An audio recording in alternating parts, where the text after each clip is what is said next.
just volume stuff. Hello, hello.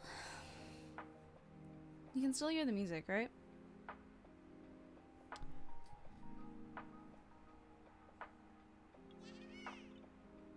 Cool.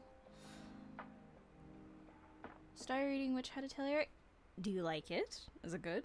Are you enjoying it?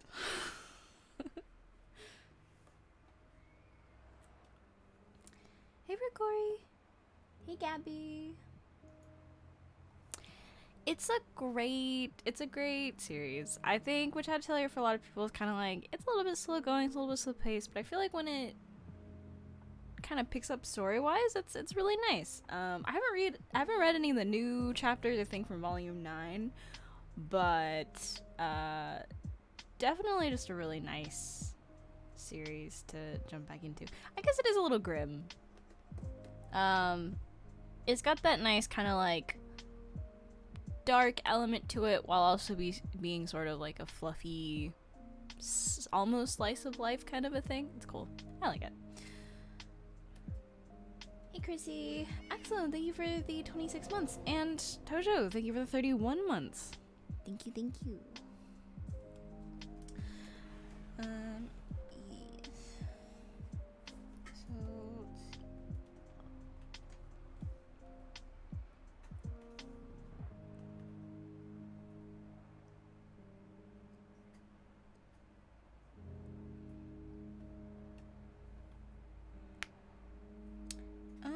I guess I'll sketch for a little bit before we get started.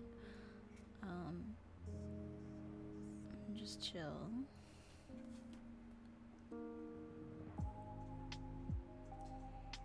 I became a bunny boy in 14.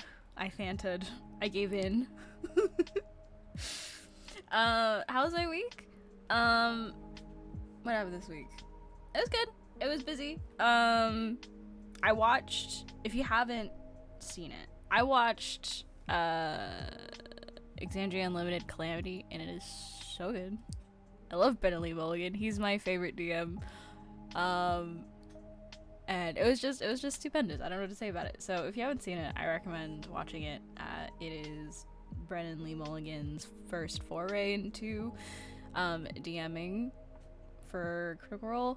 I thought it was fantastic. It's 4 episodes long. I'm gonna rewatch it again. I love him so much. Anything he does, I'm gonna watch because Brennan Lee Mulligan's like my favorite person in the world. So that was really fun. Did you do anything else? Not really. I didn't really have time to do much else this week. Mainly just working, doing stuff. But this week was definitely not as busy as it was before. So I'm chilling. Hey, Lycus. Yeah, I can't be bothered to draw actual armor sets from 14, and I don't think I ever will, so.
Hey, Spider Boy.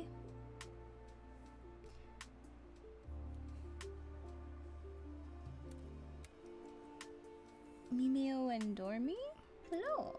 Good evening. Next week is data center travel. Yeah, that's exciting. I wasn't expecting it to come so soon, but it's happening.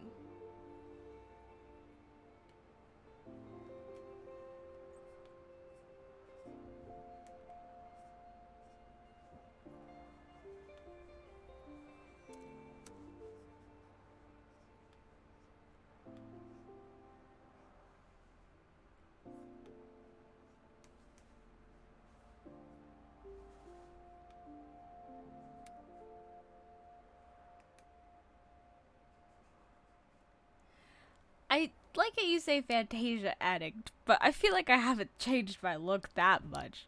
I say that, but I've been pretty much all of the races except for, I think, Hrothgar, female Viera. I think that's it. Oh, and I haven't been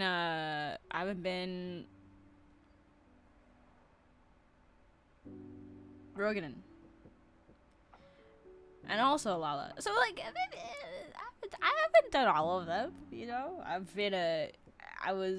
started out as a male here, then I went into being a male Mikote, and then I did a male Ara, and then I went to a female...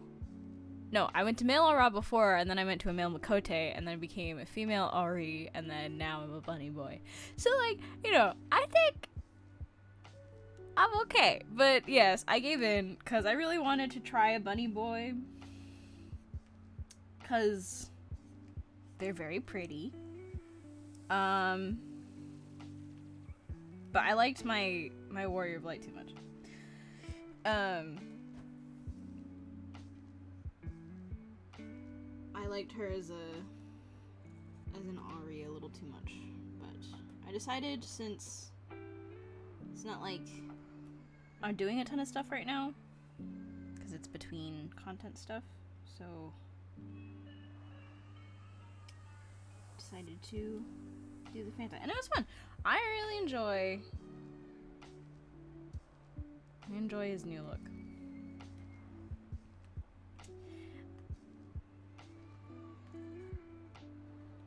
Okay, well,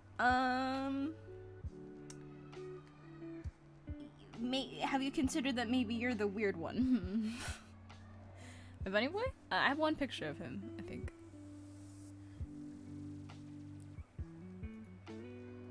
It's funny because, like, I'm pretty sure,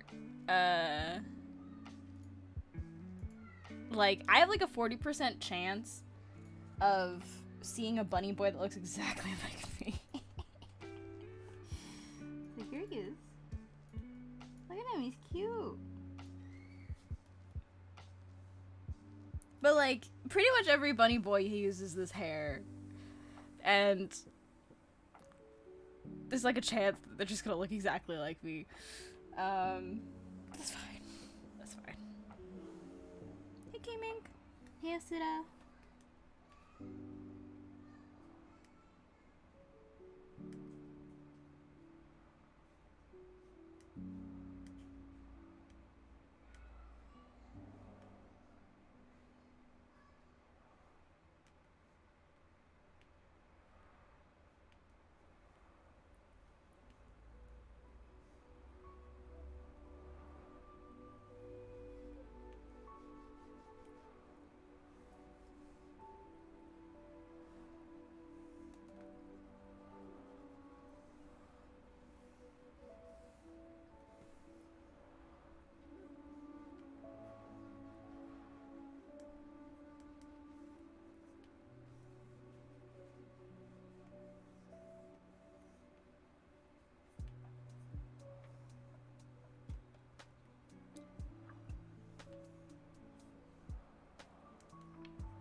PNG. Thank you for reminding me. What's it even called? I think it's on my desktop. Is it like Vieto or something? Yeah.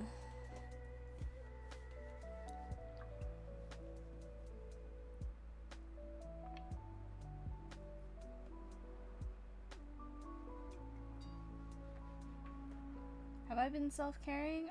I think a decent amount.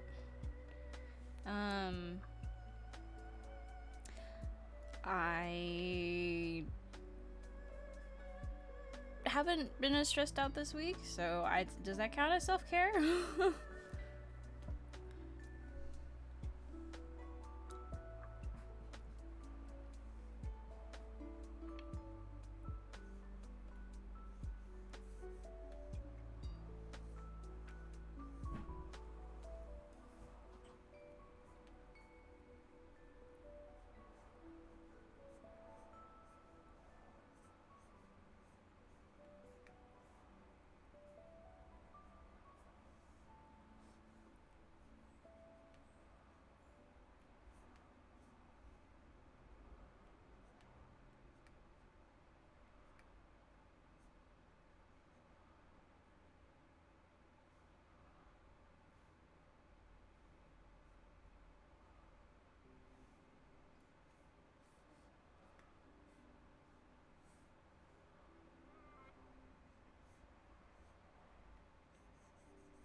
Badoof Art, thank you for the raid. Thank you so much.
I forgot to answer that. I'd have to think about it.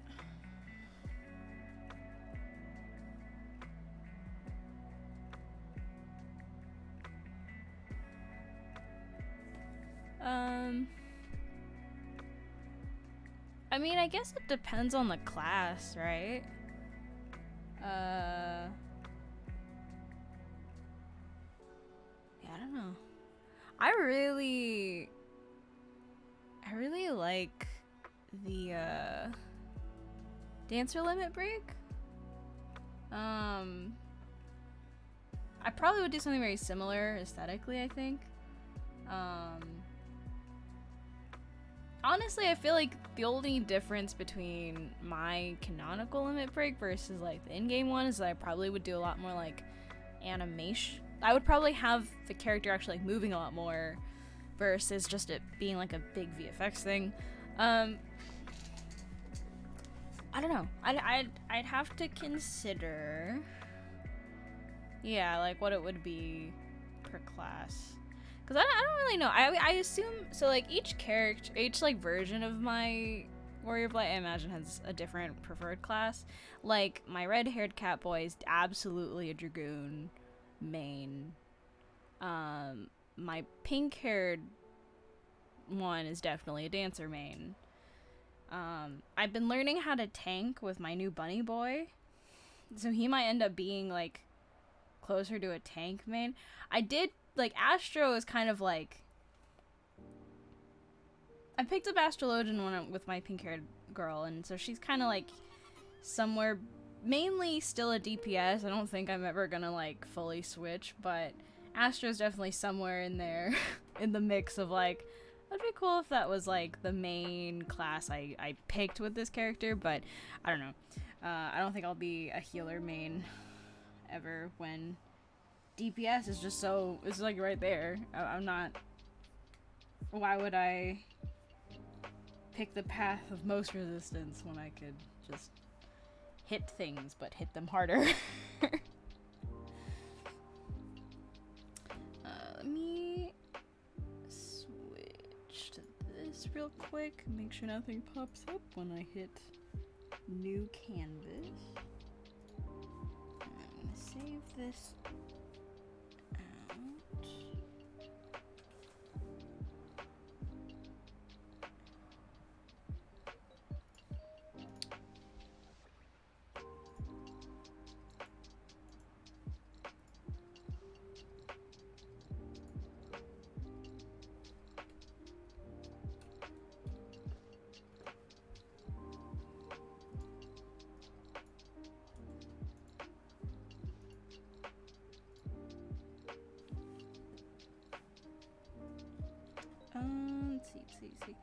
Where's my folder? Oh, it's right there.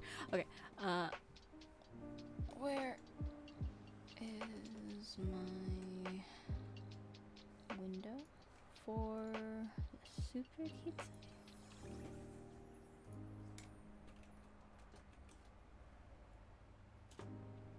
Yes, I was just talking about 14.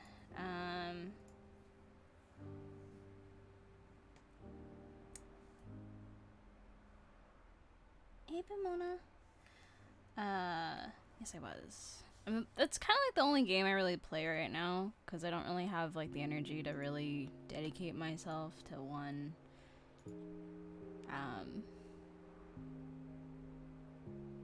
One like a different game. So it's kind of the one I'm currently playing the most. I don't think I did this before.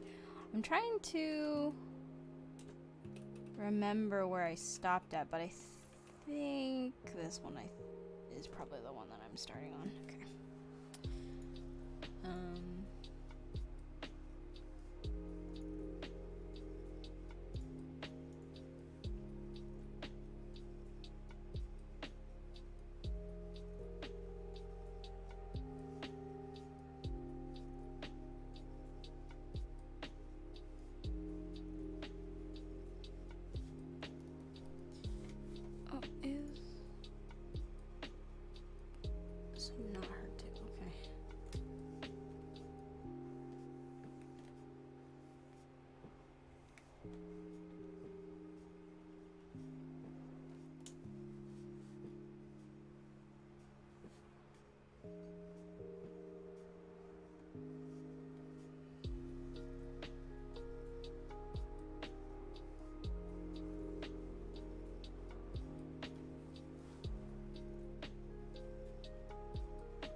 trying to figure out what pose I should do. I've been thinking about this for like 2 weeks.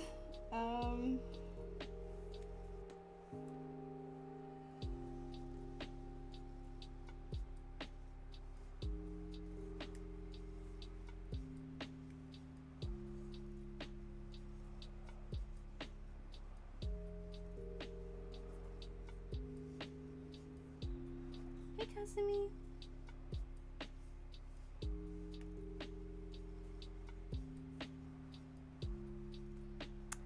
Yeah, I stopped somewhere in Stormblood as well. I'd say it's a lot easier to keep going with it after Stormblood.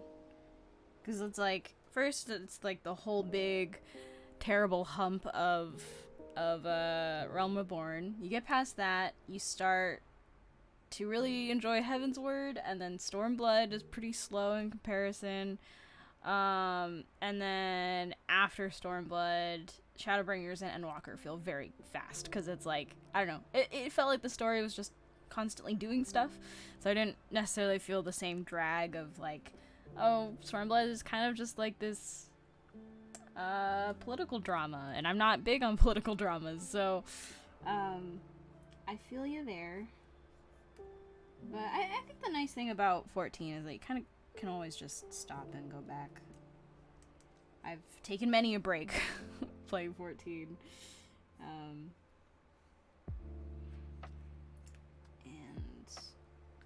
it's always like a bit of a nightmare kind of trying to relearn everything, but it doesn't take that long to pick it back up.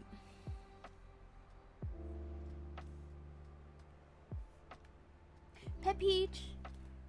Peach, where are you? I will pet her when she comes back in the room. And hello! Draw a duck?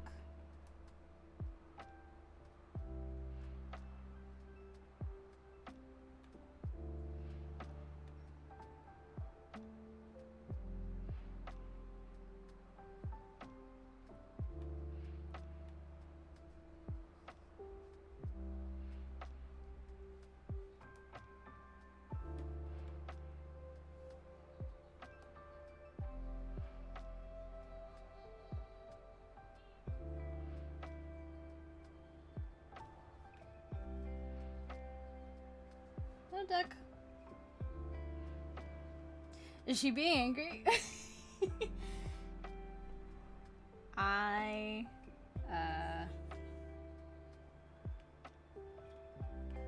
That's so funny.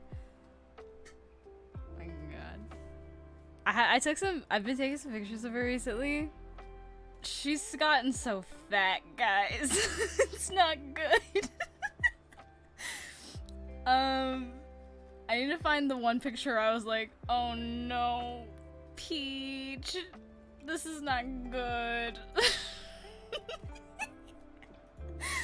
And I gotta say, it might be the camera angle, but like, she's not really on a strict diet anymore. But look at this. Look at this. She's not as big as she was when I got her, but she's gotten so fat. It's so funny. But she's so cute, you know? So it's kind of like... No. She's going back on a diet. I'm like not letting her eat as much as she normally gets to anymore. I might bring back out the puzzle feeder. It's just, what can you do? I also took this really cursed photo of her just to show everyone, because I like showing pictures of Peach. Wrong one again. Can I copy this image? It doesn't want me to show it. Here. Look at this. Look at this. Very cursed picture of Peach. What do I feed her? Is she eat too much? So she is perpetually on diet food. she, yeah, that's her pillow. I have 2 pillows. My bed arrangement is, there are 2 pillows, right?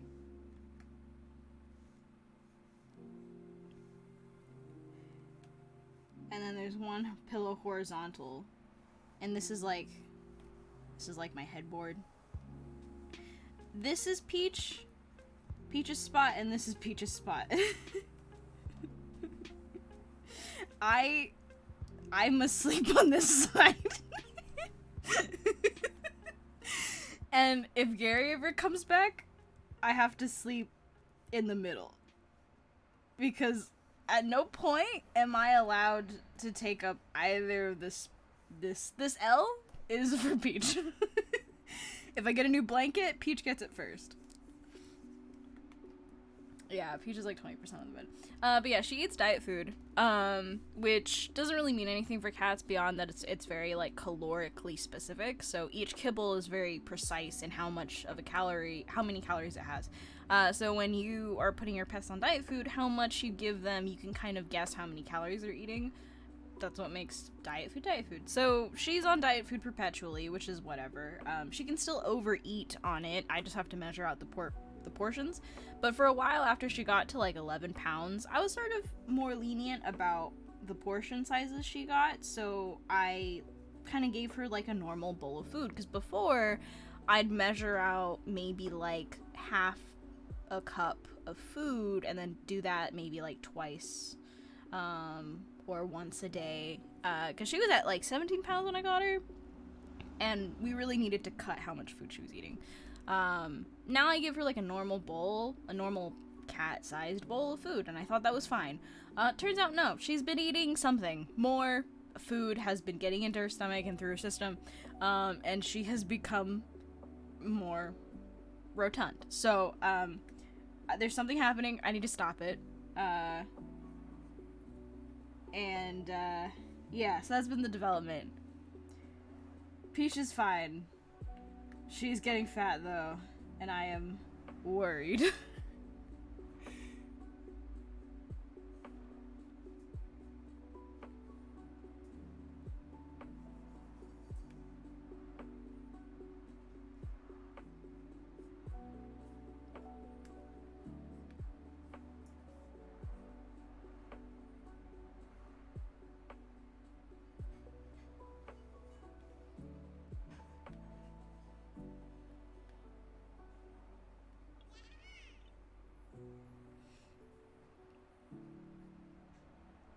Can't Kamenukai? Thank you for the Twitch Prime sub.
Miss Peach, are you back?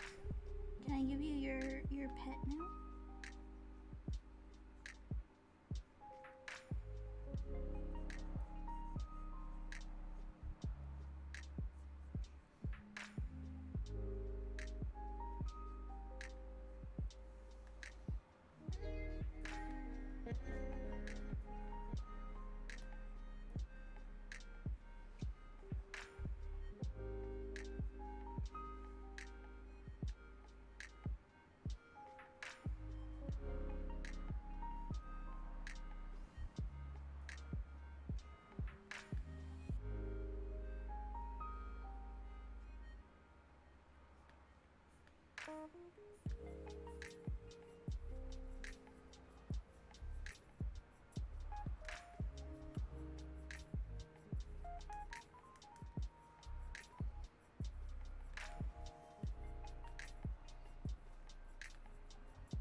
Spina, hello.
It depends on what I'm drawing, right? Like I don't do this for stuff I don't feel comfortable doing.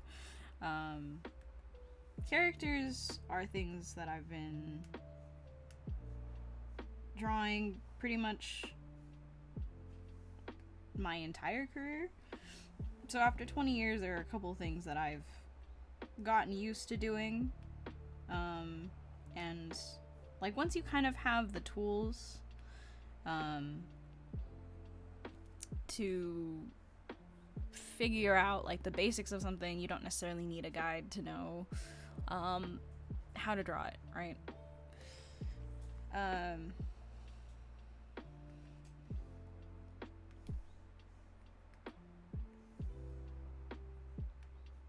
I don't think everyone is meant to draw in this way. If you're interested in drawing this way, I don't think it's impossible to get to this point. But it's also important to recognize that, like, this isn't something I necessarily work towards, but it's something that I made the conscious decision to do because I found that I enjoy it a lot more. It's a lot more fun for me to draw in this way, and that means that there are very specific skill sets, very specific things that I had to work on more so than others in order to make this like kind of my go-to way to draw. Maybe skills that don't necessarily come up as stuff that you would normally work on when you're still learning. So I don't necessarily recommend people try to shoot for this while they're still kind of trying to grasp the more fundamental concepts of what you're trying to draw, right? If you're still learning anatomy, you're still learning how to observe and then translate that into your work. If you're still struggling to kind of draw from imagination with or without reference or guidelines or whatnot, this isn't necessarily something you should be shooting for. It's once you've kind of started to get used to drawing objects and you start developing a sense for wanting to draw things that are more abstract, like designing stuff as opposed to learning how to draw things. That's when this can become a bigger priority for you, because I think it's just a lot more complicated to have to think about, like, when I'm drawing from imagination without guidelines and all that kind of stuff, I have to pre-plan a lot of things if I'm trying to hit a certain look. What I do tends to be a lot more improvisational, but when I'm trying to draw something specific, I have to pre-plan like what I'm going to do a little bit. That requires understanding the limits of the human body and anatomy, being able to plan out proportions, kind of instinctually being able to keep a macro view of everything versus a micro view of what you're drawing in that moment, which is something I struggle with a lot still. I draw heads too big, or the proportions are weird and too short, or whatever. Not as easy to keep track of all those things when you're still kind of trying to learn how to draw stuff. So if you're interested in doing this, I'd say go for it. I think it's a very fun way to draw, but also don't feel like it's something you should be working towards along with everything else that you're learning. It makes it infinitely harder to just kind of deal with this and also everything else that comes with foundations and whatnot. But I'd say it's a very rewarding way to draw.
Longest amount of time you put into a single piece of work?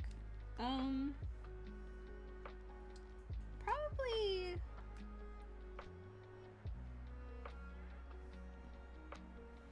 like 3-4 weeks of like continuous work.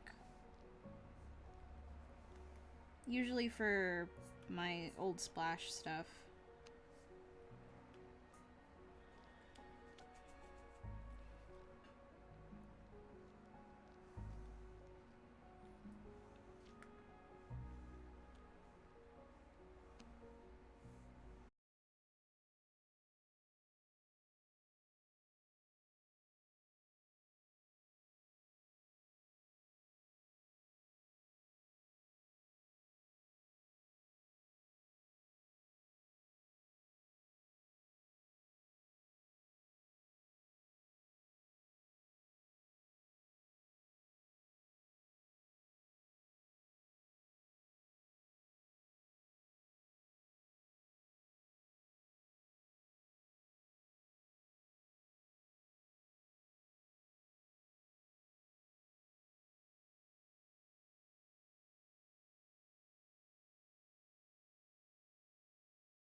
did you recently update to a new driver? Or have you not updated in a while?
Ugh, for the life of me, I'll never understand how to draw feet.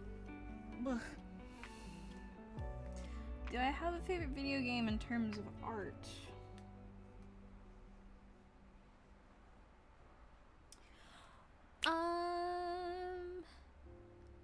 I think Journey has some of the best concept art that no one really ever sees in the game. There's some really cool designs for the Traveler that I think is stellar that never made it into the game because the game became more and more simple. I think Journey has some of the best art that I've seen for a game. Persona obviously has just great art in general, I think Shigenori, I think is the artist, is just super good at what he does. So obviously Persona, I honestly, if I'm gonna be honest though, I think the art for Persona is really good. The UI, graphic design for Persona is one of the best. In terms of like consistency, which I don't necessarily contribute that to the art of like Shigenori's art. I contribute that directly to whoever designed the UI, and that kind of like art direction thing. I think all those together makes it work. Yes, I did pick up the book. The book for Journey is excellent. It's also extremely expensive, so it's definitely a collector's item for me. Any other games that I like? I mean, obviously, like Overwatch had some of the coolest art when it first came out.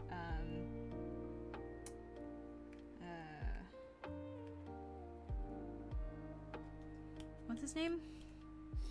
Arnold Sang. Arnold Sang did some really excellent stuff, and I mean, it's very like, it was evocative enough for people to really fall in love with the cast before the game even came out. Guilty Gear has some of the best, I think, 3D artists. Or not Guilty Gear, ArcSys in general has some of the best 3D artists, I think, currently out there on the market for anime fighters and anything in line with that. DNF Duel recently came out, which I would argue that their models look better than the drawn 2D art that is in the game. Grand Blue looks fantastic. Guilty Gear obviously looks fantastic. Like, ArcSys is some stellar 3D artists. That I would say, like, the concept necessarily doesn't even have to be that good because their 3D art is just way better than that.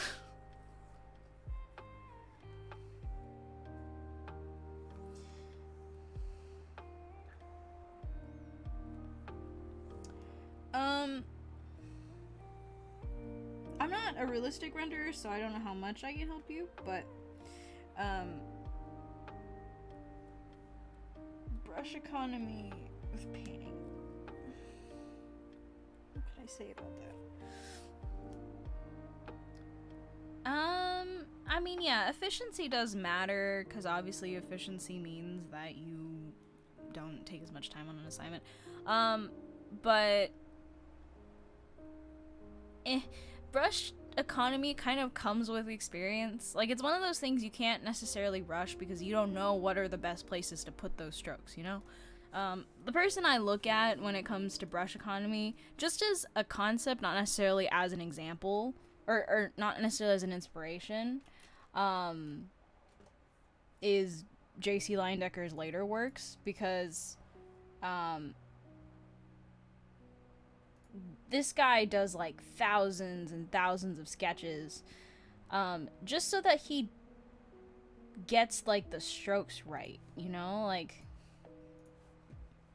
I don't think it's necessarily something that you can really control when you're still learning how to render something. Because, like, for example, J.C. Leindecker, like, the gaps in between his brushstrokes, he's placing those down without feeling the need to render anything more than that. He's got the exact value, he's got the exact shapes for his shadows, he knows what the form looks like. Like, this is a man, this is ultimate brush economy. This guy is so efficient that he doesn't even need to fill in the gaps between his lines, his brush strokes, to make this feel finished and look good. And obviously his sketches are one thing, his paintings are another. But like, you don't get to this point while you're still learning how to paint things. You don't get to this point while you're still struggling to learn how to paint in shadows or pick values or even how to paint an object. Like, this is when you're so far past the point of needing to figure out how to paint something. You're in the stage of like, I can even stylize the process by which I paint this thing.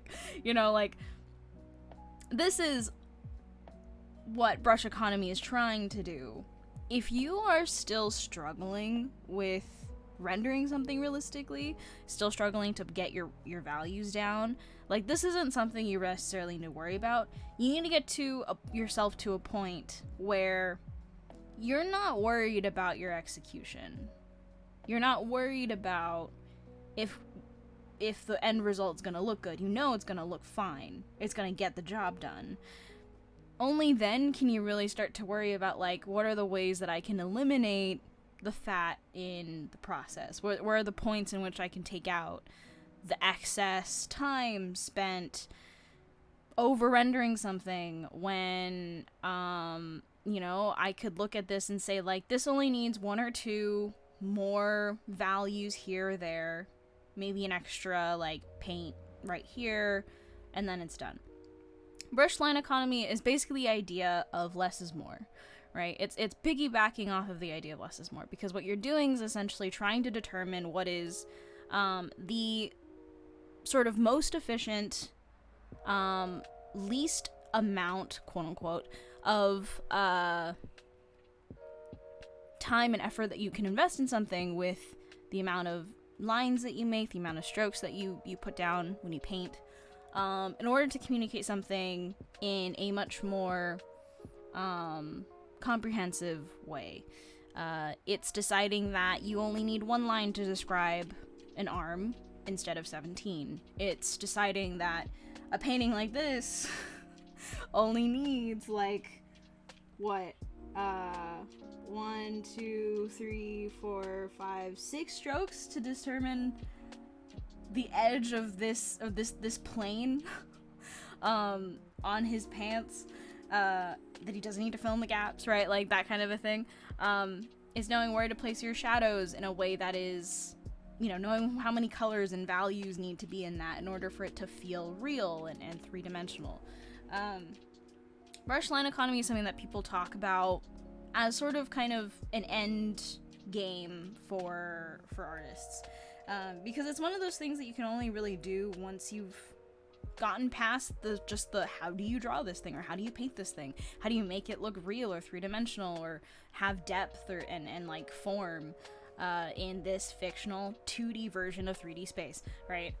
And I'd say if you're struggling with it, like, you should really think about and really look at the work that you're doing and figure out, what did you spend time on that ultimately did not make it better, ultimately did not improve it in any way, right? Because there's always something that we paint where it's like, I spent like an hour on this and it still doesn't look different. Those are the areas in which you can start really focusing in on, what is it that I did that ultimately didn't change? What was I trying to accomplish that I ultimately didn't do? And when you get to a point where you can start to recognize those things, once you start getting used to critiquing your own work in that way and thinking about efficiency in that way, where you're constantly looking out for moments in your process or moments in your kind of drawing time where you're not actually making progress, you're just kind of rendering to render. That's when you can start saying, okay, I need to have a better idea of what it is that's actually important for me to focus on. Why am I rendering this, like, tree with leaves out in the corner of the canvas when all of my focus is on, like, this 16%, like, circle of focus over here on the other side of the canvas?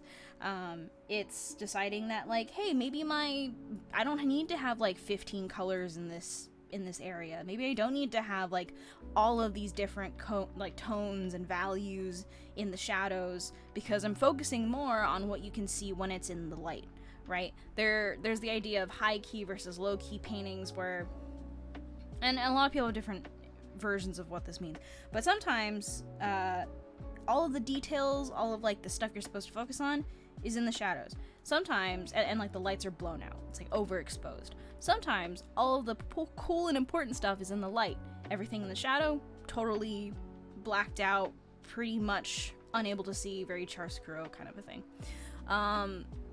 That's choosing a focus. That's creating, like, a more efficient composition to kind of push you towards the thing. That's essentially the same idea as brush economy. You're trying to figure out, what is it that you let go so that you can put more focus into something that actually changes how people will perceive the work, how people will see and communicate with the information that you're presenting. And again, it's something that people spend the rest of their lives working towards once they've gotten past the, hey, how do I draw this? How do I paint? How do I do any of these things?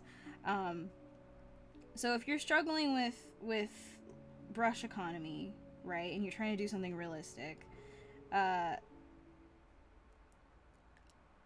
personally, I do not do realistic painting, so I can't necessarily speak from overt experience.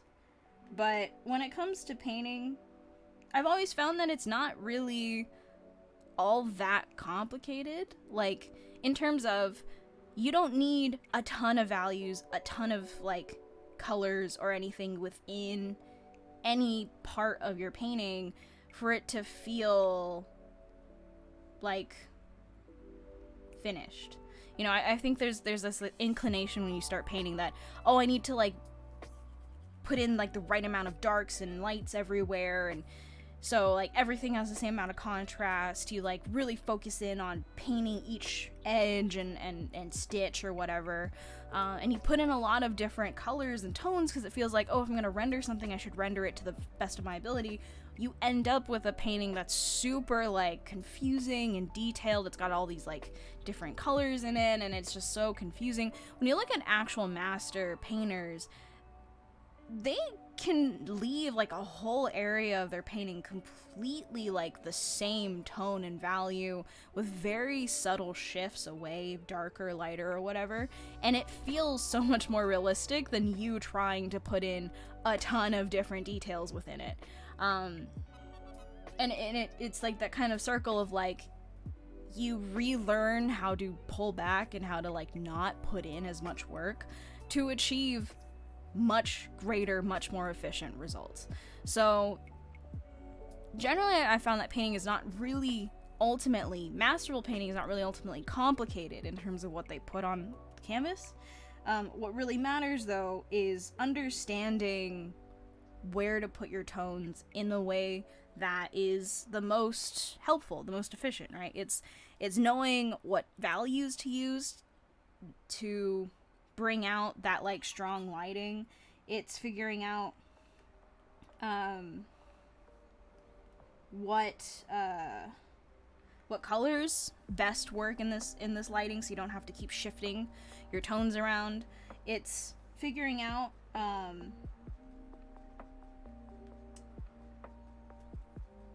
what are the angles of your strokes, how long, how short should they be, what's the width of it, how do you place values in a way that is appealing and it creates an interesting shape while also tying everything together. Like, all of those things are not easy to figure out just off the bat. You kind of need to have developed your own personal sense for, like, what is too much, what have you done that is too much, that is unhelpful, that is spending way too much time on something that ultimately does not change the painting for the better, and analyzing why that is, analyzing what it is that you're trying to do that you didn't get to, and making the choice, the executive decision to pull back. It's only once you've really done that for a while that you can actually legitimately tackle brush economy in a way that's genuine, because telling a student who's still learning to draw an object and then telling them to do it in one line versus, like, the 15 or 20 that they need is not teaching them anything except a kind of form of creative laziness. Because what really I'm going to speak about this from a perspective of a draftsman, of a line person, because I mainly work with lines. I don't really enjoy painting that much, even though I do it for my job. It's like telling someone that you can draw an arm in one line, or the silhouette of an arm in one line versus, like, 10. Not helpful to someone who's still learning how to draw an arm.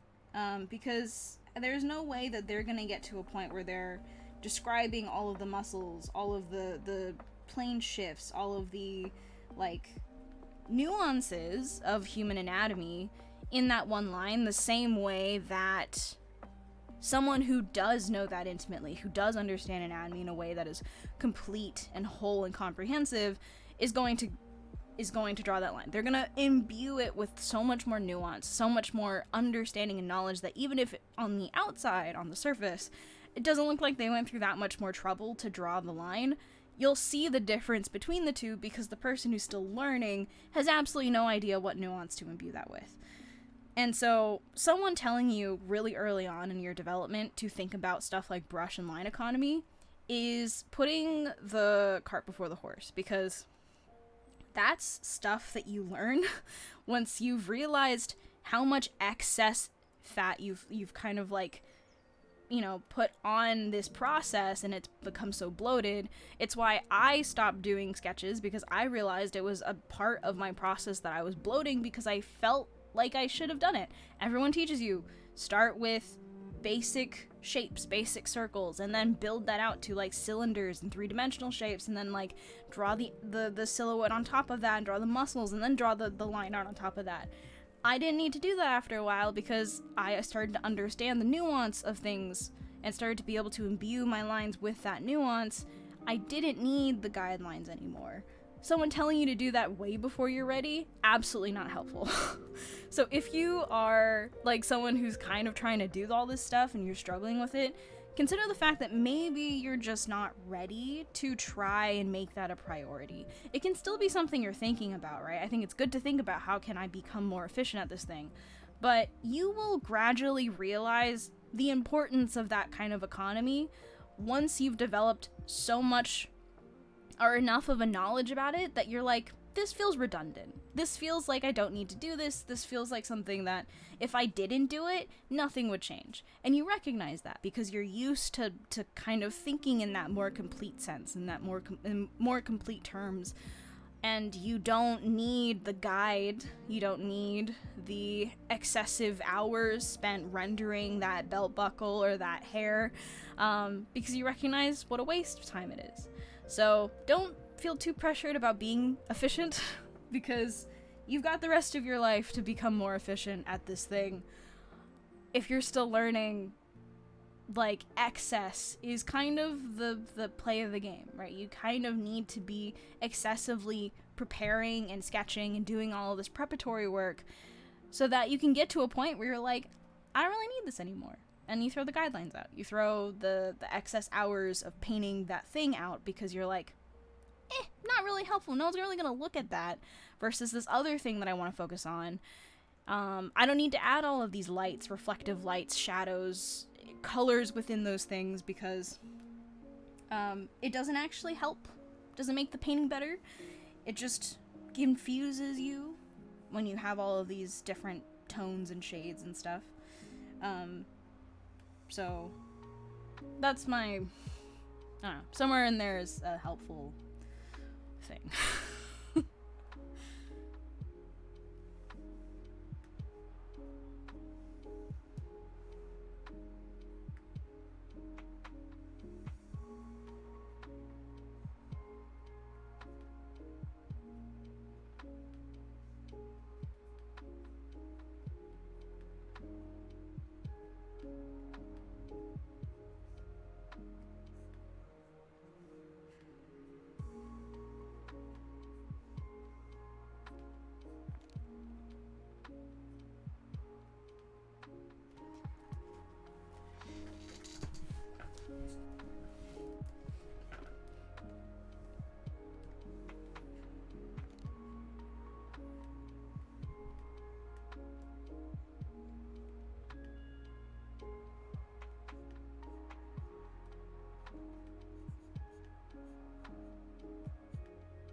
unrelated, but because I like touched on it briefly in what I was just talking about, I'm starting to think about it now, and it makes me really mad. So here's just like a random rant while I'm drawing for people to, I don't know, get something out of.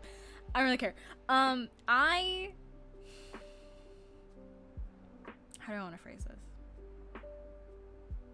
In the vein of teachers telling people about stuff like line economy and all that kind of, like, I don't know, kind of post-fundamental, I guess, just like content, like this is all stuff you deal with after you've really developed a sense for your fundamentals. Teachers that try to kind of get you to engage with that really early on really just grind my gears. I like it confuses me deeply because there are a lot of teachers that try to market themselves as like industry professionals who have a pulse on what the industry wants. They're there to prepare you for the industry.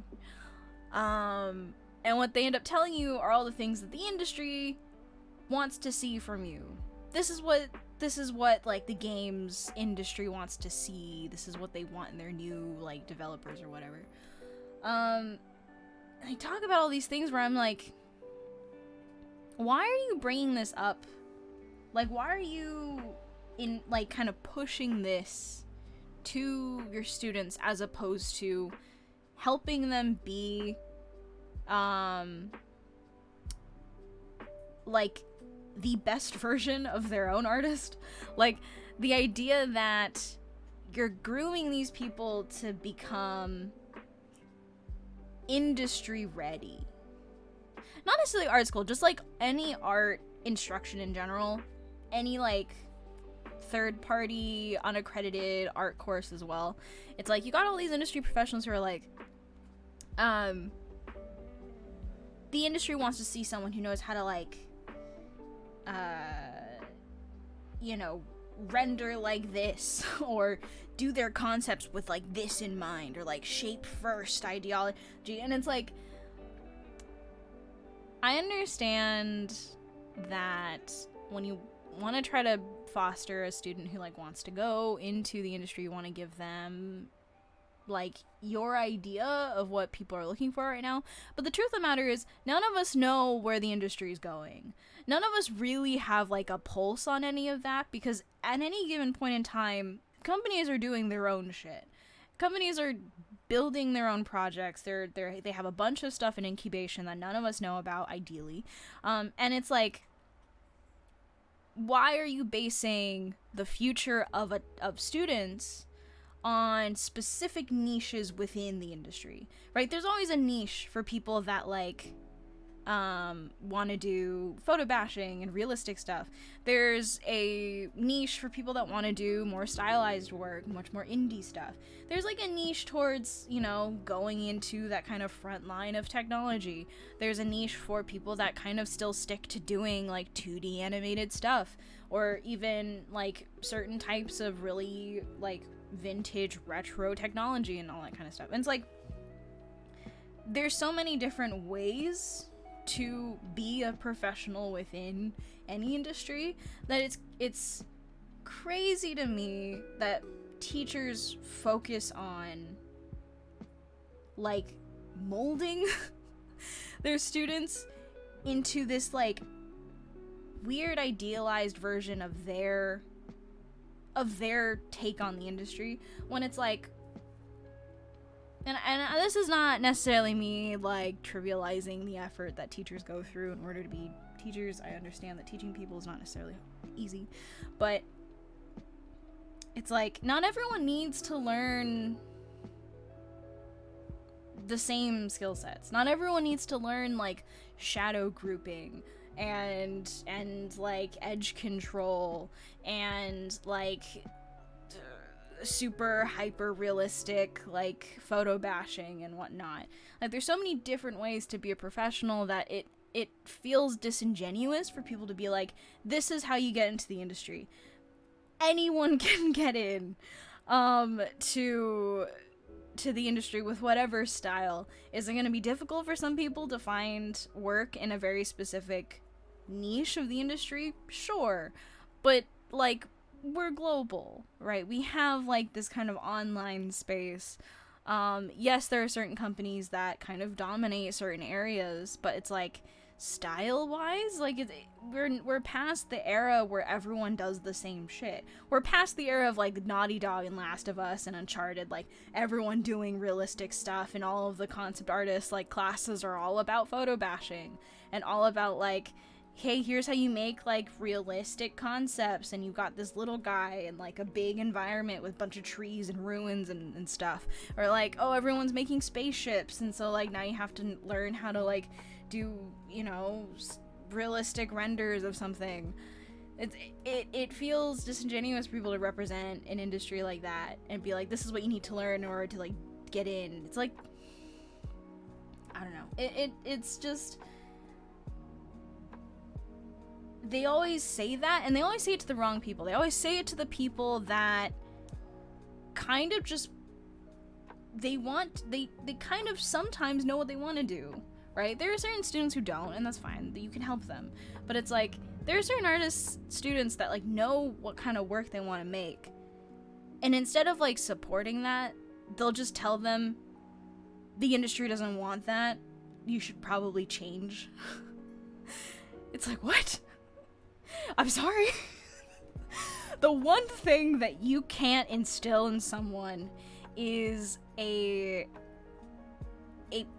personal taste. You can't instill a passion and a taste in someone. You can't teach them that. They have to develop that on their own. And the first thing you do is tell them that what they like to do won't get them anywhere. It's like, if we are going to actually teach artists, actually be mentors to artists within this field, like, fucking numero uno, like, the first thing that we should be talking about and focusing on is, like, how do we make sure that these people succeed within an industry? It's not to groom them into a fucking derivative of your idea of what the industry wants. The industry is 5 years ahead of what you're thinking, right? Like, it's so past, like, what you're seeing released right now. We're years past that technology. We're years past that style. Like, there's so many more options stylistically now that are funded that you can work for.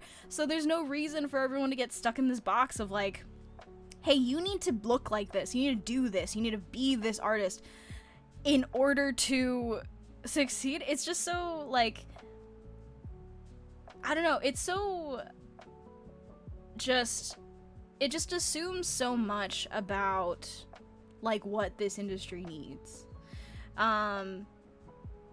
It's like, I don't need 5 more people that look like this other artist.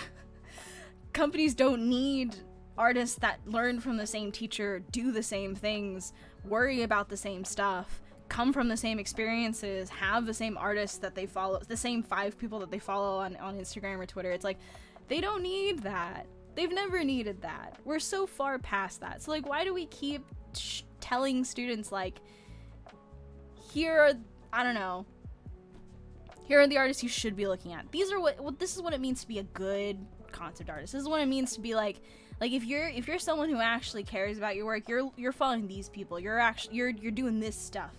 Like, this is what should be in your portfolio. Like, I don't know. It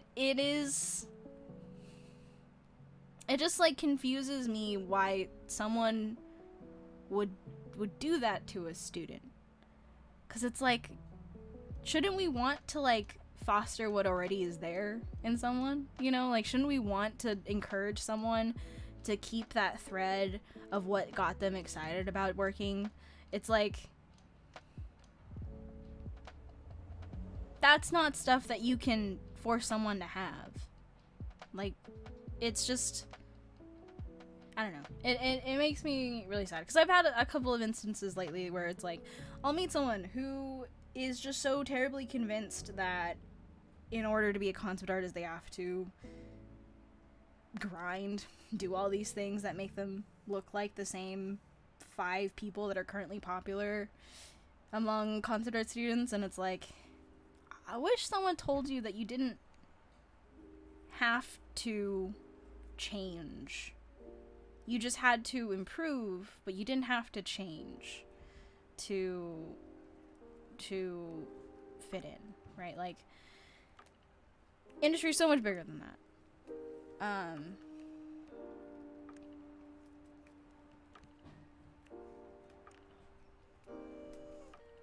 And like, it's not to say that everyone's gonna get a job. It's just like, it's obviously going to be difficult for some people to find work given a certain style, if they work in a certain region. And that's a personal choice, right? That's you deciding, like, do I want to prioritize this over that? However a person chooses to do something, like, if they prefer to switch styles so that they make themselves more marketable to a certain industry or a certain niche within the industry, that's fine, right? That's a personal choice. You decide if you want to do that.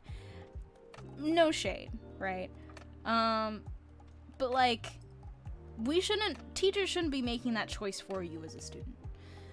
They should be giving you the tools to decide for yourself, where do you want to take this? Are you willing to commit to this in terms of committing to developing that personal taste, developing that, like, sense of self that you enjoy, that you want to keep with, giving you the tools that regardless of where you find yourself in your life, you're always going to know exactly how to improve yourself. You'll know how to keep, like, problem solving so that if there is a job that you want, if you want to work in this industry, you're not going to be totally left out in the dirt because you don't know how to draw like this other person, or you don't know how to paint like this other person. It's like, and it's always like the hustle culture guys. It's always the people that, like, I don't know, profit off of, like, telling students that, you know, you should be doing 5 studies every day, and you should be doing, like, you know, I don't know what they tell you. I don't watch those people, but I don't know. It makes me sad. I've met a lot of people lately that just kind of had their, I don't know, like, hearts broken about it. They always get really, like, they're very nihilistic about, like, their future in art and about art in general.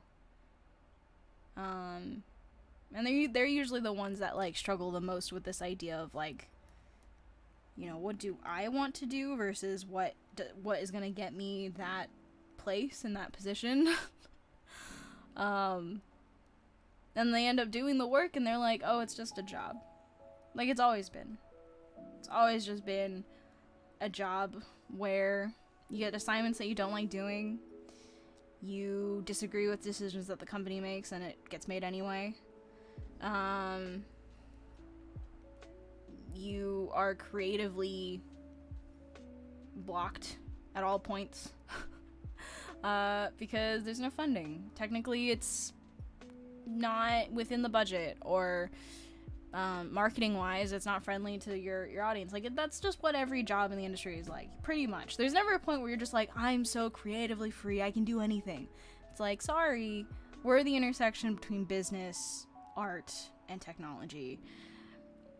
We are not free agents.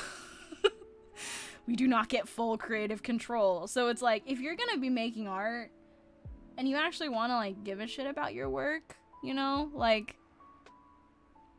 you shouldn't be spending your time working on skills that you don't, like, in a style that you don't actually like. You know, develop the skills to be able to work in a style you do enjoy. Learn what it is that you have to do in order to pivot for professional practices, right? Like, there's styles that you work in that gets the job done. But if you spend all your time learning this other, hi Peach, you're learning this other way to draw that is just like, here's what's palatable to the industry, like 5 years ago. I don't know, it just feels like a waste.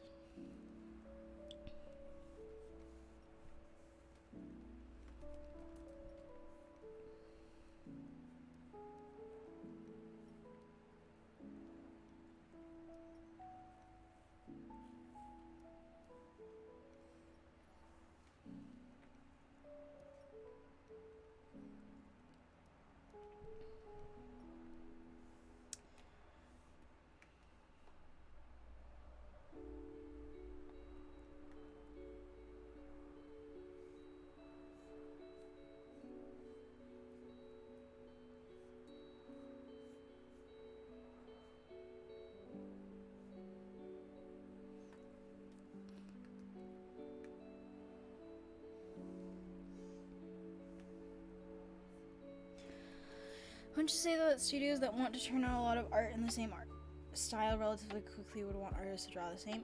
Yes, that is true, but like stuff like splash arts, they're not hard to do if you know how to paint, right? They're not hard. It's not hard to shift your style if you know how to paint. Slightly shifting the look and feel of something is something a lot of artists are very used to doing. Animators frequently have to get used to the style of the show that they're working on, even if their own personal style is not something that is like it. If you know how to paint, you understand the fundamentals of painting, shifting a little bit to match whatever style the project is not the main concern. For third-party studios, outsourced studios, like, that's where a lot of artists who don't necessarily have, like, a distinct personal style will generally gravitate to, because it's like, that's just, there's a lot of work out there for that. Outsourced studios are more and more popular nowadays because that's where the bulk of the work actually goes. Most of the work is not done in-house. Most of the work is done by outsourcers. Because there's no way even a team of 100 people is gonna make all of the assets that these games need. Most of those works, most of the models, some of the concepts, like, they're all outsourced. And if you develop the tools that you need in order to fundamentally understand how style works, how to manipulate your own work to fit anything, it's not that much of an issue, right? Like, that's learning tools. It's not learning, how do I be this artist? How do I, like, basically follow this industry ideal that this person has decided is the peak of what it means to be an industry artist. That's learning how to be that version of industry professional, versus someone focusing more on giving you the tools to retrofit yourself into anything, into any kind of studio shaped hole.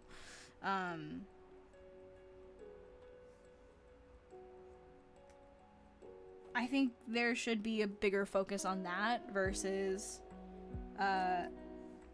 teachers trying to sell you, like, here is the look and feel that you should aim for in order to succeed. Like Feng Zhu, back in the earlier days of, like, YouTube, where he would, like, say, like, this is what the industry wants. Come to my school if you want to go to a place that actually knows what the industry wants. And everyone who comes out of that school are really good at what they do, but they all look like Feng Zhu. All of their stuff looks exactly like Feng Zhu's work.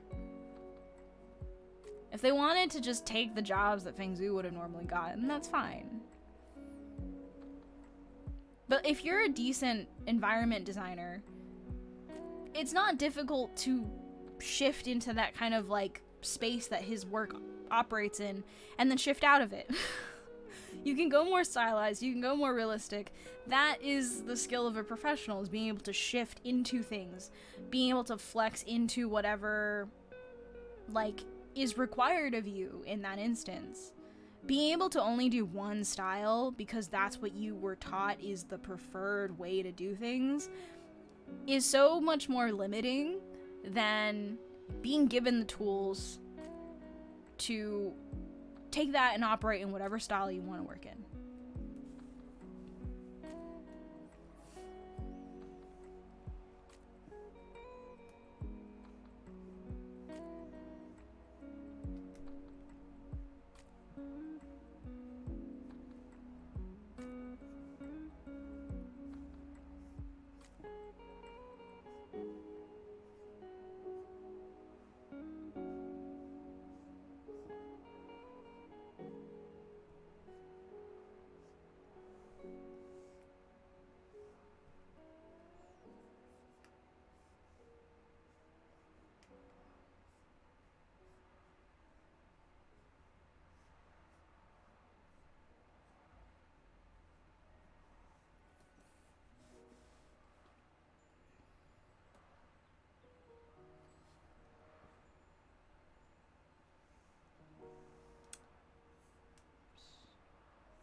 For sure.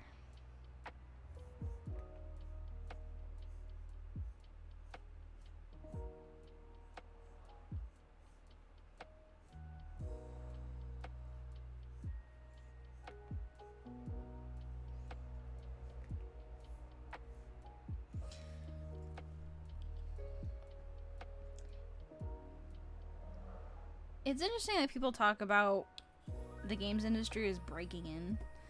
Like, the games industry is not really all that insular. You get a job in it or you don't. It's quite anticlimactic. When people say breaking into the industry, it usually means breaking into a certain set of companies, right? We're not like tech where you either work at a certain group of companies or you don't. When people talk about breaking into the industry, I feel like they mean working at a select amount of companies, which is like working at Riot or Blizzard, Epic, maybe. I don't know what other big companies people talk about, because it ultimately doesn't really matter. But breaking into the industry, I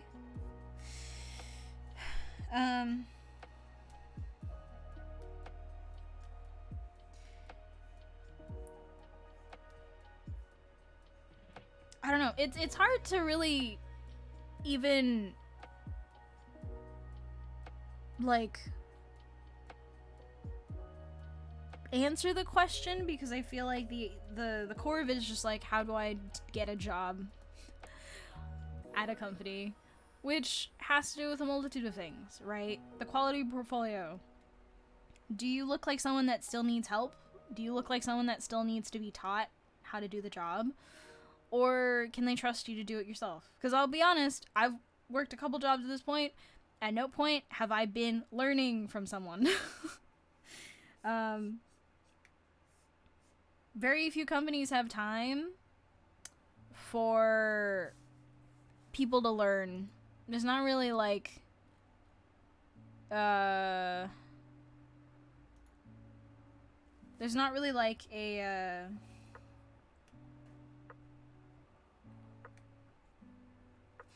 I guess, what do you know? Like the classical thing where people think like, oh, I'll work under someone and I'll learn all these things. You're basically just thrown into the deep end when you get a job, right? So your portfolio should demonstrate that. Even if you don't feel like it, it's an important distinction. You don't have to feel like you can do it for you to be able to do it. But it's like, generally what people look for in a portfolio is like a solid grasp on fundamentals. Man, even internships are basically, we could have hired you as an employee, but we're choosing not to, so we don't have to pay you as much. You're usually doing, for the most part, in art companies, for the most part, you're doing an employee's job. They're not usually giving you a project that they're not going to use. You're probably doing an employee's job. In a lot of places, internships are just them basically doing a pre-interview run-through to see if they want to hire you from the internship. It's not really actually like you're learning anything. Usually given a task and then someone critiques it and then it's whatever. But they're not actually like sitting down and teaching you as a mentor. Generally portfolios nowadays, I feel like they look for like a kind of not comprehensive but a solid understanding of anatomy. They want to see a variety of I found personally that being able to show that I can work in a variety of styles has been one of my biggest positives in terms of people hiring me. It's something that they mention a lot, is the idea that I can work in different styles, which is very useful because that means that they, instead of having to hire like 2 or 3 other people to do different styles, they can just hire me and I can work on all their projects, right? So that's something I've noticed that seems to be interesting to some people. But also having like one thing that you're really good at. A lot of people will say that you can't get hired as character concept artist. There are not a ton of character concept artists, I've discovered. I'm pretty much the only person who's character concept on all of my teams. Even at the big places, if you would believe. Not a ton of character concept artists. So specializing in character concept is not a bad thing to do. Like, I'm starting to realize specializing is actually kind of okay and not a big deal. Whether or not people are actually hiring is one thing, but not a ton of character concept artists out there. A lot of people who want to do it, not a ton of people applying for it. With portfolios, making sure that your work kind of spans all of the different pipeline related stuff, you know, like turnarounds, material callouts, post sheets, expression sheets, like all those things, hitting the technical stuff. For props, it's like also turnarounds, it's action sheets, it's being able to explain like the function and the kind of explanatory stuff.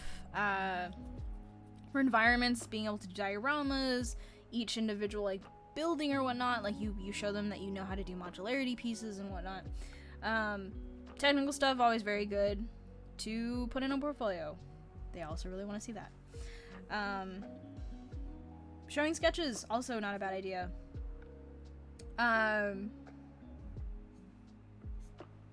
Because that's pretty much most of what you're going to be showing people on your job is sketches and semi-finished work, so showing them your process in your portfolio is not a bad idea either. Then it's outside of portfolio stuff, then it's the interview. Presenting yourself as someone who, one, is just a decent human being, two, that can stand up for themselves, is calm, collected, right? You can still be like optimistic or energetic and stuff like that, but I found that people just want to know that you're not so strong of a personality that you might be like, it might be difficult to work with you. They also don't want someone who's too soft that they're not willing to stand up for their own ideas. Even if you don't feel like it, you should still act as if you are confident in your work, confident in your levels of expertise, all that kind of stuff. Personality stuff, very important for a workplace, especially for industry jobs, because you work with people quite a bit.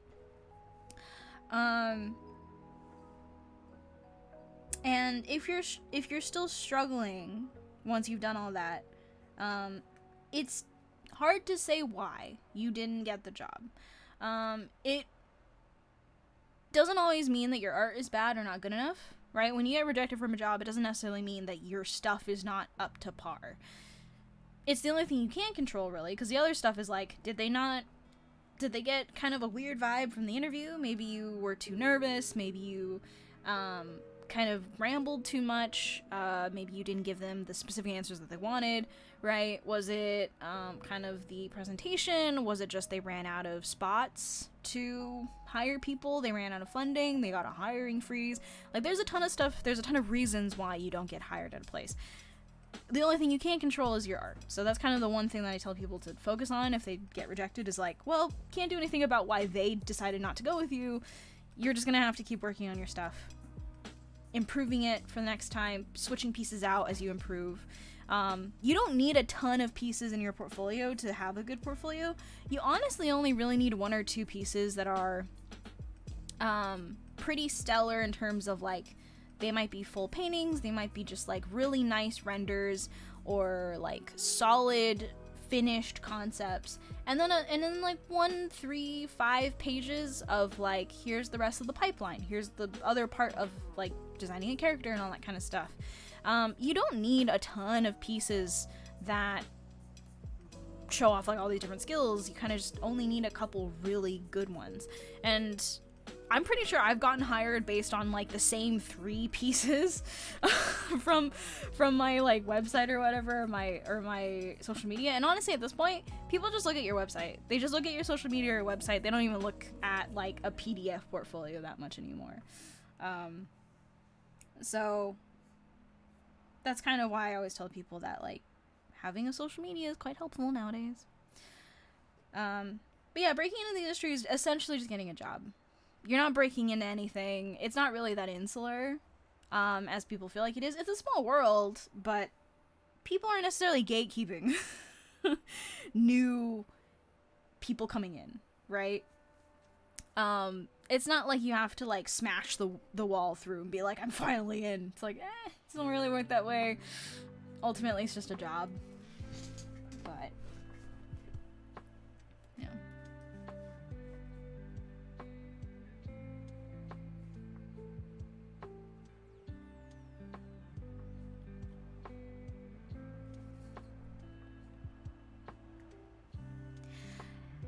I mean, there's always people that want to work in character concept, right? That's why there's the idea that it's always saturated. But, not a ton of those people actually, like, go for the job. They do character concept, but they end up working elsewhere. They end up working in illustration or marketing or something else. Every place pretty much needs character concept. There's not a ton of projects that are based on just props and environments, right? And tons of studios out there getting into games, tons of studios out there starting new projects. Each of them needs a character concept team. Like, there's a lot of spaces, and a lot of people have been turned away from going for character concept because it is competitive. That's true. But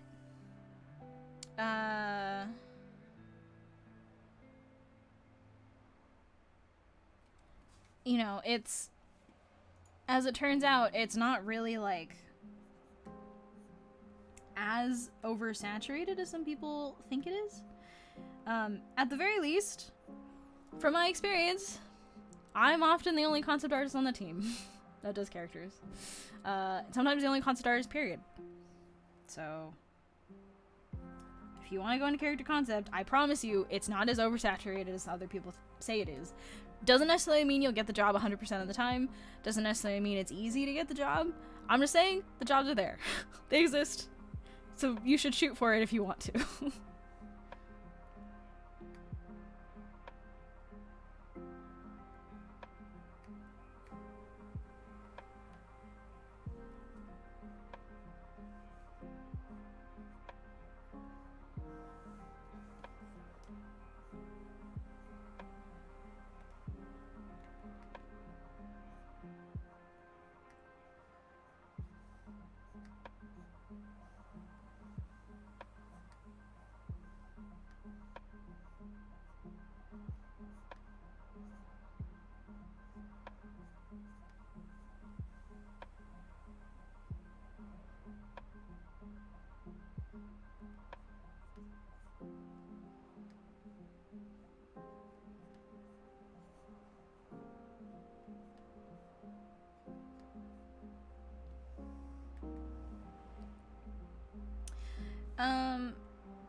I've not had experience working, like, fully working, but, like, I haven't shipped a game, right? So there's kind of a level of, like, do I really have experience? I have worked in the pipeline for both. I've worked at a startup, which is pretty much about as indie as it gets. And I've worked on larger projects. Both sucked for different reasons. Both were cool for different reasons, right? With an indie one, I don't think people understand the amount of sacrifice that goes into making games. Games, as they are infinitely way more, should be way more expensive and take way longer than they do. So, when you see a game come out, I didn't really work on Dota. I feel like people have a misunderstanding of what I did on Dota. Dota, I was just an illustrator. They contracted me to do a couple of illustrations for them. I was not involved in the making of Dota, was not involved in the making of the Battle Pass. So I don't count as that being something that shipped. with startups, indie studios, and stuff like that, I feel like people greatly underestimate the amount of time, effort, and money that goes into making games in general, regardless of what it is. Indie studios are always constantly working pretty much at a deficit. You either are always on the verge of bankruptcy, or you have to hustle pretty much as the other games to make the millions it requires to even make a simple indie game. Indie games still cost millions of dollars. If someone's making it in their bedroom, it's because they are not being paid to make this stuff. That's why they have Patreons and stuff like that. Like, if someone is not being overworked, underpaid, taking advantage of, in not a bad way, just like people volunteer their time because indie games themselves in the development process don't have the investors that big AAA games have. Like, they're not working with money in the bank. So they're always having to need to rely on people's personal passions to make them work. Very often, they don't pay the best. Or if they do, the team is really small, which means everyone has to pull their weight at like 200% more capacity than you would at a bigger company. The unfortunate thing about indie games is that they're not necessarily better than AAA. They have probably less funding. It is probably a smaller team because they don't have the money to pay people a salary. It might mean that they are very much dependent on volunteer work, overtime, all those kinds of things, but usually it's a work of passion, right? People are on there because they want that game to ship. And there's an appeal to indies. I don't think people saying that indies are automatically better some way morally understand the pressures of an indie, because there are so many more companies, startups, indie projects that sink way before you've ever heard of them. And just because a couple of them did astronomically well doesn't mean that going indie is better. The thing is, working on indies is cool because it's nice to work on a small team. It's really cool to be able to know these people very intimately, to be trusted as an expertise in your field. A lot of the people that you work with are often just amazing at what they do. They're absolute experts. It feels really good to work in kind of like that kind of smaller, much more scrappy way. There's something really cool about working on a smaller game versus AAAs, which are far more corporate, far bigger, far more tight-lipped and controlled about everything. And the amount of AAAs is like, you're more likely to have like a livable salary, right? Artists that talk about the starving artist trope probably doesn't exist as much when you talk to artists that work at AAA companies. You're more likely to have a very livable salary. And the price of that, right? The price of having benefits, livable salaries, much more stable income sources, not always, sometimes, most of the time, is that you're often at the creative, sort of like whims of upper management, of marketing, of executives. You are less likely to have the creative agency to have an idea and take that to production, because so many more livelihoods are stacked on those decisions. And it's not fun, but it's the way the cookie crumbles, right? Like, the amount of times that every developer on the team will say, like, that is a terrible idea. And then someone in marketing was like, I think it's great. And then it happens. Or the team will be like, this is physically impossible for us to do. The time doesn't allow it. The budget doesn't allow it. And someone up high is just like, but I think it'd be cool if we had that, so make it happen. And what happens then, right? You go on overtime. You go in crunch. So, obviously, people are much more familiar with the ways that AAA sucks versus indies. I think it's really important to understand that, like, regardless of where you're at, the same things are gonna suck. If one thing is nice over here, it sucks in the other thing, right? And I don't ever recommend the idolization of corporate structures, regardless of whether or not it's smaller or bigger. Your happiness, your passion should not be dependent on the size or even the integrity of a studio. Studios will always look out for themselves. Studios will always be trying to look out for themselves. Larger companies, stable, but you are working in a corporate atmosphere. Indies are scrappy, and you're kind of, trying to make things work together. But the unfortunate thing is, so many of those places are sunset before you even ever heard of them.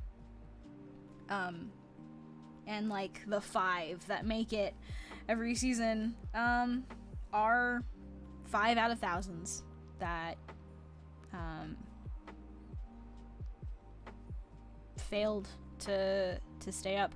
I mean, my first company was a startup, and they closed their doors earlier this year. Like, it's just gone.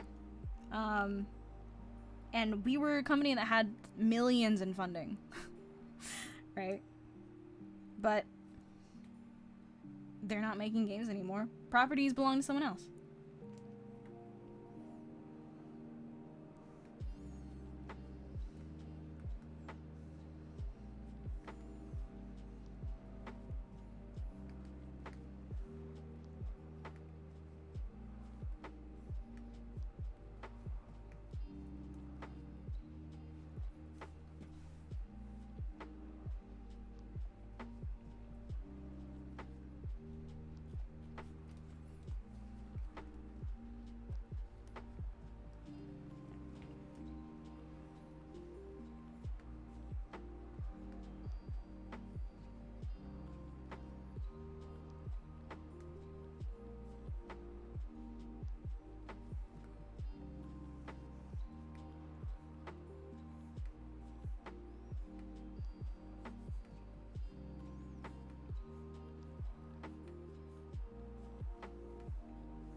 Hey, Kudoid. Welcome back.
bun bun.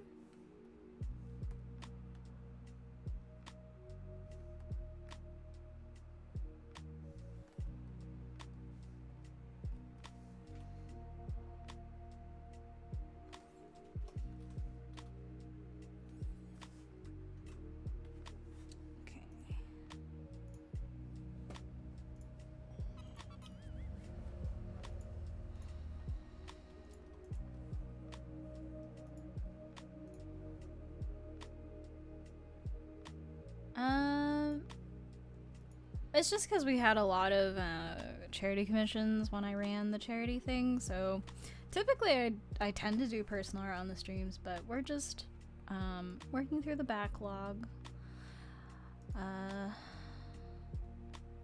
make sure that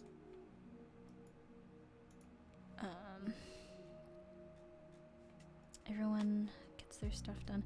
I only work on these commissions during stream. That's why it's taken so long. So until they're done, I'll just be doing these.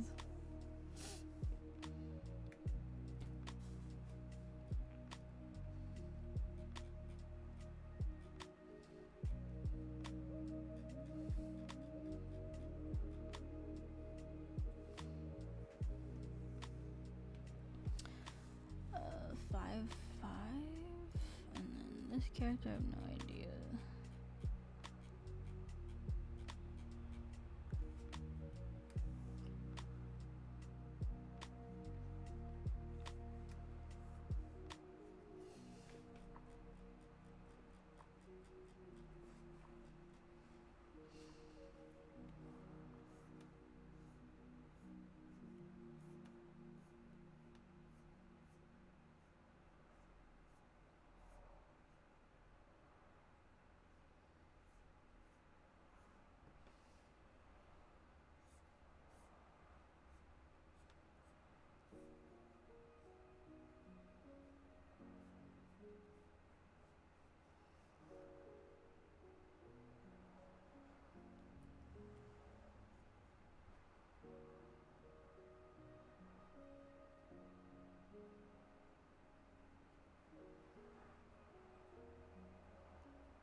I feel like I will never personally draw Final Fantasy armor in my free time. Like, I don't think I'll ever actually want to draw my character in any of the costumes and any of like the glamour that I actually put her in the game. Cause it's just like torture. It's just unfair masochism, sadism. Like I'm not that much of a masochist. Like I'll do it for charity stuff, but God.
No, it's okay. Like, the red mage outfit is not nearly as bad as some of the other outfits I've had to draw. It's just every time I think about it, I'm like, I don't know if I could do it, you know? Like, I don't know if I'd want to do it myself.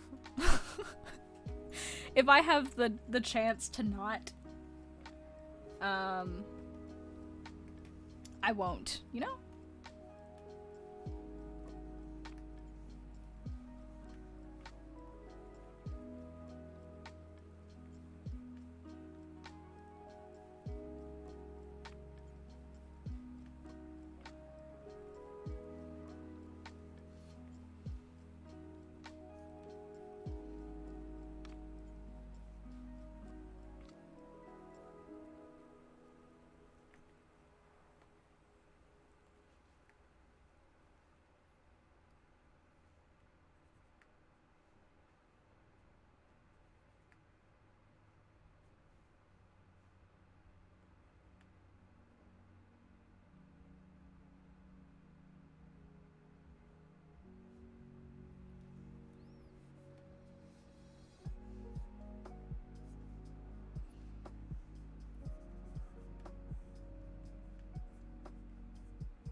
How's Peach, by the way?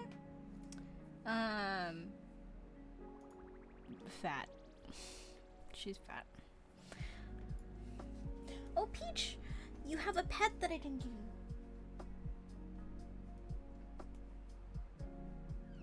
Peach pets! God, I need to brush you. There's so much fur coming off of you right now.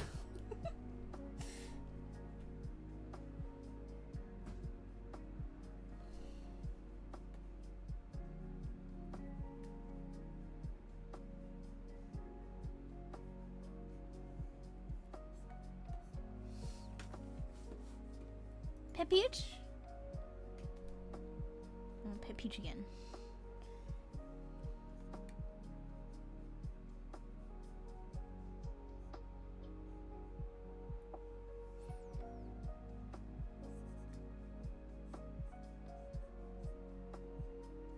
Pet Peach again! Peach, come back! She left in the last pet. Peach! There's Peach pet debt that we've got to make up when she comes back.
I named her Peach because I didn't know what to name her.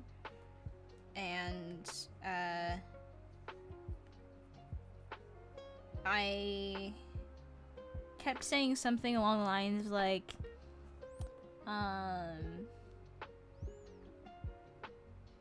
like when I was trying to, cause when she came to the house, she had a lot of trauma. And so she would always be hiding under the bed, which I couldn't really reach under. And I'd always kind of try to get her to come out. And so I'd always say stuff like, pee-wee, pee-pee-pee, you know, just like random sounds. And eventually I was like, okay, I don't know what to name her. And at the time I was watching a lot of Jenna Marbles. And obviously Peach is a name of one of their dogs. And I think in my brain it just incepted that like Peach is a really cute name. And I want to call her Peach. So she's not named because of Jenna Marbles' dog, and she's not really named because I came up with the name. Her name is Peach because I didn't know what to call her. Gary, my partner, did not come up with a name in time because he wanted to name her something like dumb. He wanted to name her like a really dumb food name or something, like beans. And I wasn't gonna let him, so I just called her Peach.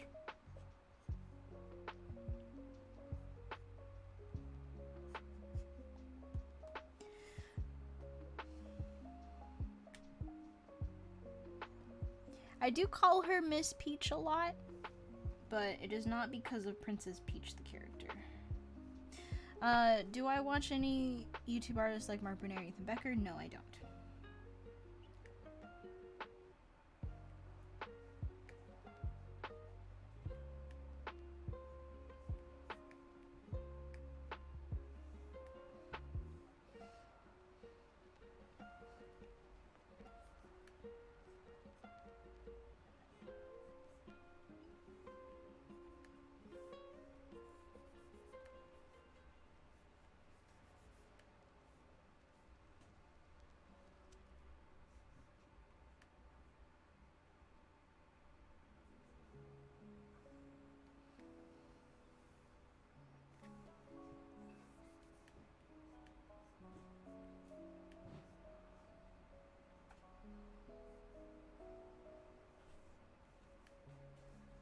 Oh no. Peach is in her litter box. That can only mean one thing. No. She's about to poop.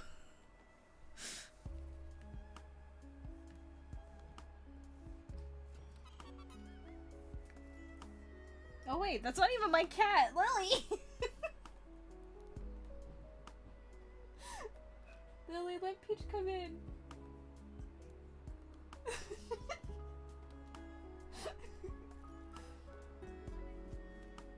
Lily's been going.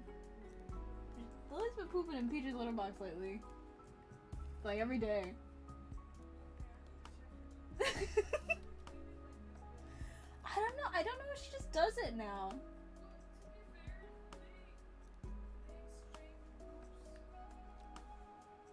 Yeah.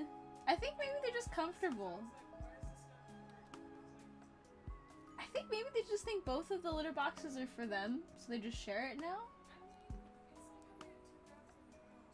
Yeah.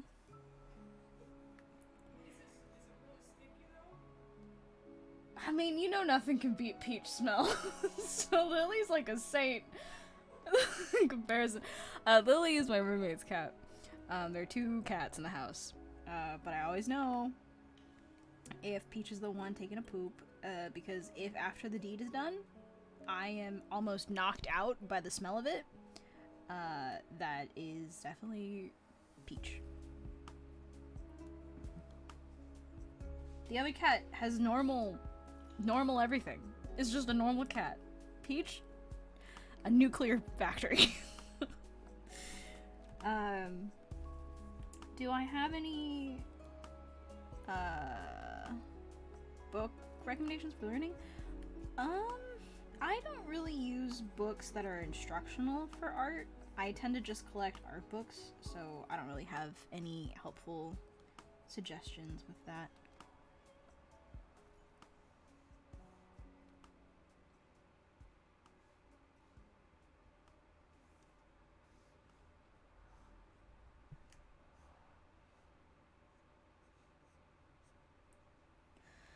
Man, I really respect when people like have their own headcanons for their Warriors of Light, cause if my Warrior of Light doesn't have it in game, I pretty much don't innovate on the character whatsoever. Like, I have very little creativity outside of like just characters I draw on my own. If the character didn't come with it, I don't imagine anything differently. And I sometimes feel like I should. Yeah, I don't know. Like, it just never occurred to me to like innovate on the design. I'm just very easily informed. Like, when they do stuff, that's different, right? Like, I have headcanons for like habits, personality, like clothing that they wear, but people like change like where the ears are, like what kind of breed of cat their Mikote is, or all that kind of stuff. People like change. Like, I don't imagine her with as many scales as Ari do, but or as Ari have, but like you know, that's like one thing. But some people like totally change like the racial markers of their character, and I think it's really cool. I just feel like I've never felt the, I don't know, the desire to do that, and it's very strange because I'm like, I design characters, but when I actually design characters in a game or anything like that, like I don't innovate on them that much.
Let's see if I can get his hand to meet the other one, because I didn't plan this out very well.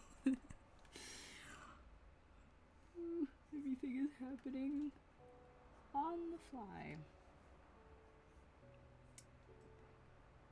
If I still draw traditionally, I don't really have the time anymore to draw traditionally, but I wish I did. I do miss it. But usually I only really have the time to, even in my free time, just to draw digitally. I don't know.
Favorite drawing?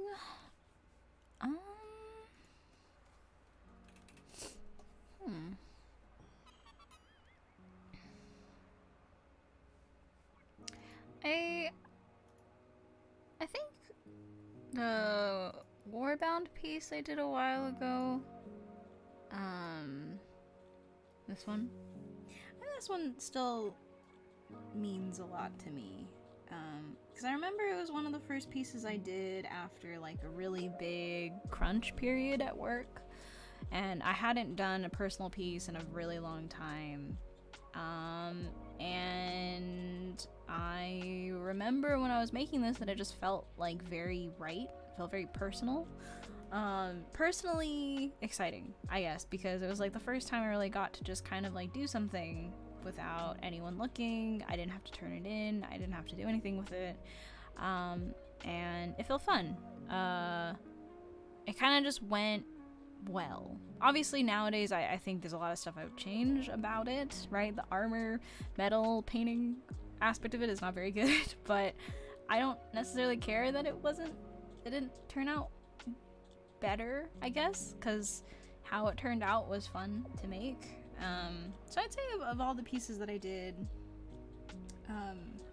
recently, this is still kind of one of the ones I think about a lot, because it was just one of those pieces where like everything worked out.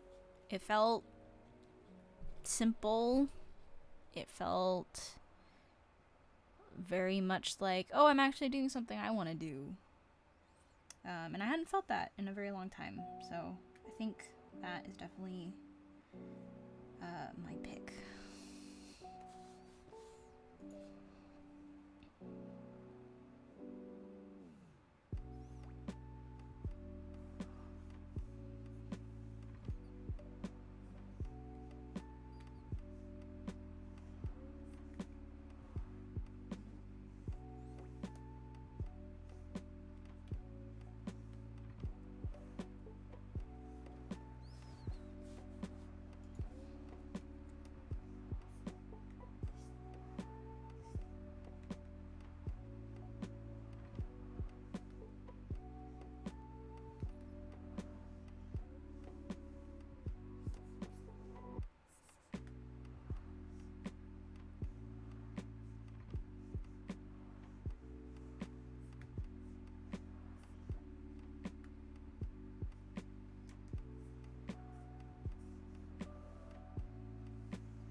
Do you have a personal project that you are working on? Nothing seriously. I do sketches occasionally, for a variety of different projects that I have that I've been softly working on, but nothing definitive.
I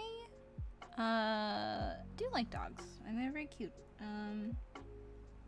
My partner definitely likes dogs a lot more than I do, and so I think it's rubbing off on me that anytime I see a dog, it's because of how well he reacts to dogs. I start liking them a lot more too. And there's a pretty strong chance that we'll probably get a dog at some point, once we live in a place that's big enough for one.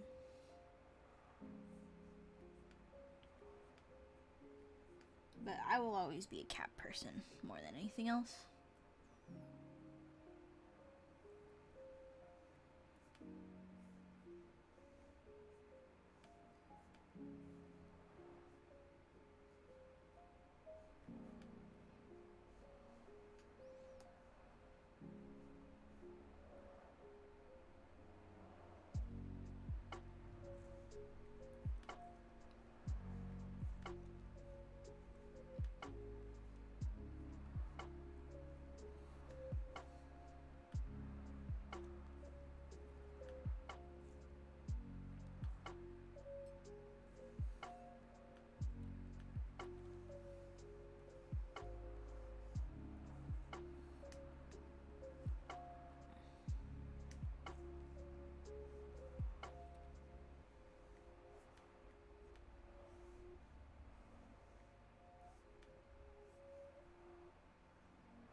Yeah, dog's a big deal. I think it's a lot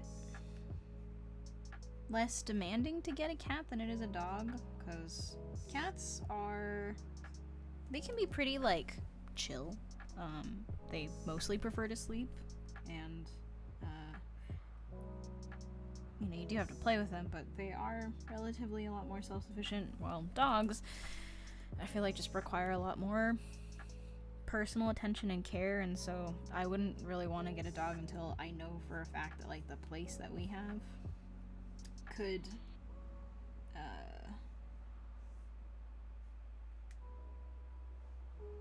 be big enough to like let the dog have a good life. Depending on the size of the dog, I guess. I do know that Gary wants like a smaller one, not a big one.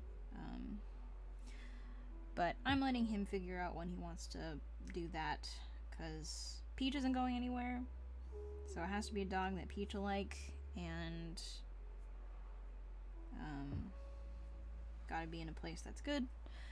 I think financially we're both okay, so we could probably get a dog, but it's really the space right now.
the next one's also a couple. Okay.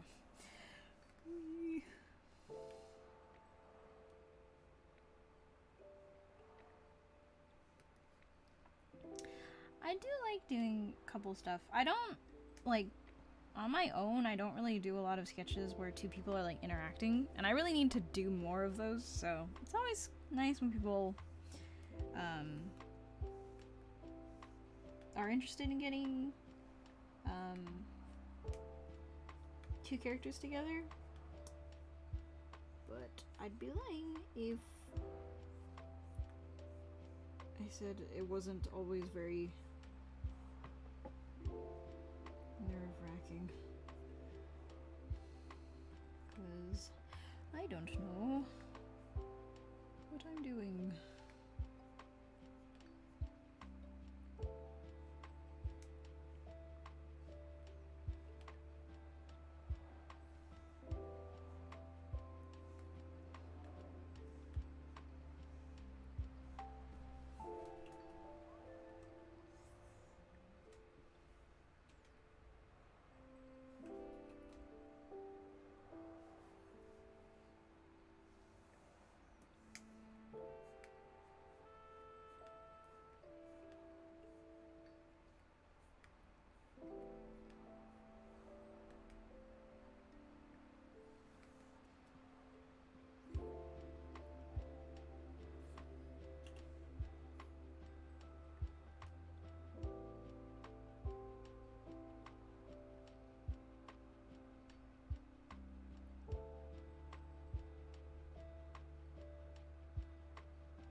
will call this one done as well.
Let's see, it's 10. The next one's gonna be a couple, which is gonna take me a while. So, I'll probably end it here. Honestly, I'm kind of tired. I think the week ending is doing something to me. Yeah. I don't know if I'll be able to get a couple done in an hour. So, I think next Friday should be fine. I'll probably end it here for tonight. And we'll probably be able to stream next Friday. I don't think anything's going on. We'll see if I stream the week after that. July is a little bit shaky because a lot of stuff is happening in July for me. But yeah, I think next Friday should be good. So if you want to stop by again, feel free to. You know, if you have any questions that you want to ask me, you can also ask me then. But yeah, thank you guys for coming. Thank you for hanging out. I know today was kind of a shorter stream, but I still appreciate, regardless, whenever you guys come by. And yeah, I hope I get to see you next time. And I hope you guys enjoy your weekend. And beginning of July, which is exciting. It's my birthday month. A lot of things are happening in July for me. But I hope July starts off for all of you peaceful, smooth. I hope you get to do something that makes you happy in the coming week. And I will see you guys all next Friday.